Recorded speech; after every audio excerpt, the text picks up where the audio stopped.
একটা মিছিল করতেছি, সামনে স্লোগান দিতে, সামনে পিছনে স্লোগান দিতেছি। তারপরে সে আমার ভিডিও করতেছে, তারে আমরা বারণ করছি যে ভিডিও করো না। তারপরে সে বলতেছে জয় বাংলা বলো, রাজাকার বলো। তারপরে আমাদের বলতেছে তোমরা কি রাজাকার?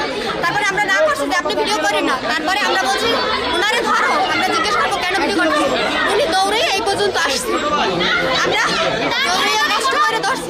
এবার আমরা দোষটা থেকে সে ধরতেছে কেন? আমি সাধু লাগাইছি। তারপরে যেহেতু ভয় নাই, সে বলতেছে আমি কিছু করি নাই, জাস্ট ফেসবুকে ছাড়বো দেখা। তাহলে সে দৌড় কেন দিল? তার মনে ভয় আছে নাকি সে দৌড়তেছে, সে অপরাধ করছে। এবার আমরা কঠিন শাস্তি চাই। এখন আমরা চাই এর সুষ্ঠু বিচার হোক। যেমন আজকে আমরা নামছি, 2 দিন পর আরো অনেক স্কুল থেকে নামবে, অনেক বিদ্যালয় থেকে নামবে, অনেক কলেজ থেকে আসবে। তাদের সাথে যদি এরকম হয়, সবাই তো আমাদের মতো প্রতিবাদ করার সাহস পাবে না।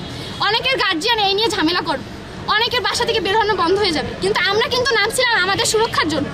এই দেশে ধর্ষণ হচ্ছে, নারী নির্যাতন হচ্ছে, চুরি হচ্ছে, ডাকাতি হচ্ছে, মানুষ নিশ্চিন্তে রাত্রে ঘুমাতে পারছে না। তার বিরুদ্ধে আমরা রাস্তায় নেমেছি। যদি আমরা রাস্তায় নামার পরেও, প্রতিবাদ করার পরে আমাদের সাথে সেম ঘটনা ঘটে থাকে, তাহলে আমরা প্রতিবাদ কোথায় যাবো? জয় বাংলা বলো, জয় বাংলা কেন? আমরা কি আওয়ামী লীগের স্লোগান দিতে আসছি, নাকি আমরা আওয়ামী লীগের পক্ষ থেকে নামছি? আমরা নামছি কলেজের শিক্ষার্থীরা আমাদের বোনেদের পক্ষে, ধর্ষকদের বিরুদ্ধে, আমাদের বোনেদের স্বাধীনতা আনার জন্য। পুলিশ সেই জন্য উনি তখন থেকে প্রাথমিক করতেছে আর বলতেছে আপনি কার সহায়তা নিয়ে আসছেন? উনি কথাই বলে না, বলে তোমাদের এই সহায়তা নিয়ে আসছেন। অথচ ওনারা কেউ চিনেই না। সেইখানে উনি তারপরে যে আমরা ওনাকে বলছি আপনি দাঁড়ান, আপনার সাথে আমাদের কথা আছে, উনি দৌড় পাচ্ছে। তারপর নিশ্চয়ই কোনো সমস্যা আছে, তাইলে উনি কেন দৌড়? তারপরে আমি বলতেছি যে ভাই আমি একজন পর্দাশীল নারী, সেই হিসাবে আমি আসছি, তো আমার মুখটা খোলা উচিত হয় না? তা আমি যখন বলছি আপনি আমার ফেসটা রিভিল করেন না, উনি তারপরে আমার ফেসটা উঠাইতেছে। আমি বারবার বারণ করা সত্ত্বেও তারপরে গেল। আমরা কিছুক্ষণ আগানোর পরে উনি বলতেছে জোরে স্লোগান দাও, জোরে স্লোগান দাও, তুমি কে আমি কে, রাজাকার রাজাকার। তারপরে আমি বলতেছি যে আমরা কি রাজাকার? না, রাজাকারের এইসব বিষয় নামছি আমরা নামছি আমাদের বোনেদের জন্য, তাদের স্বাধীনতার জন্য, ধর্ষকের বিরুদ্ধে নামছি। সেইটা স্বাধীনতা পাইলেই হবে, আমরা রাজাকার বলবো না। উনি এই কথা বলতে পারে, উনি চুপ করছে। উনি ভিডিও কিন্তু ওনার অন আছে, উনি ভিডিও করতেছে। তারপর কিছুক্ষণ যাওয়ার পরে উনি আবার বলতেছে জোরে স্লোগান দাও, জয় বাংলা, জয় বাংলা। আমি বলতেছি কেন, আমরা কি আওয়ামী লীগ না? আমরা সেই বিষয়ে নামছি। ভাই এক কথা বারবার কেন বলেন? যে এই বলছে উনি সামনে আগে দৌড় মারছে, আর আমার এক সহপাঠী ওনার সাথে সাথে পিছনে দৌড়তেছে যে ভাই দাঁড়ান, আপনার সাথে কথা আছে, আপনি দাঁড়ান। নিশ্চয়ই ওনার কোনো ঘাবলা ছিল বা কিছু একটা করছে।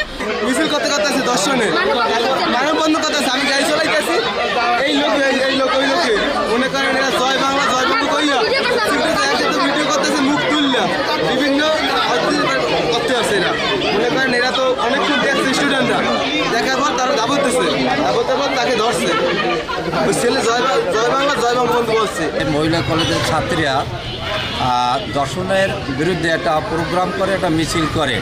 হাসপাতালের সামনে যখন আসে তখন একটা ছেলে ওদের ছবি ভিডিও করে এবং ওদের নাকি বলতেছিল যে জয় বাংলা বলো, রাজাকার বলো, এই কথা বলে ওদের নাকি বলছে। তখন ওরা এবং আমার পুলিশ সহযোগিতায় ওই ছেলেটাকে ধাবরাই ধরার পর ছেলেটাকে আমার থানায় নিয়ে আসে। এখন থানা হাজতে আছে। ওর বিরুদ্ধে যে আইনগত ব্যবস্থা সেটা আমরা নেব। এই ঘটনা আমার সিনিয়র অফিসারদেরকে অবহিত করব। কোনো ক্রমে আইনের আর বাহিরেও যেতে পারবে না। এই রকমের একটা ঘটনা কেন ঘটাইলো, এর পিছনে কে আছে জড়িত, সেটা আমরা ফাইন্ড আউট করবো। এটা আমরা আশ্বস্ত থাকেন, আমরা কঠিন আকারে আইনগত ব্যবস্থা গ্রহণ করব।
তারা বিক্ষোভ এবং ছিল তারই ধারাবাহিকতায় পিরোজপুরে একটি মানববন্ধন করে মিছিল দিয়ে শহরের বিভিন্ন গুরুত্বপূর্ণ সড়ক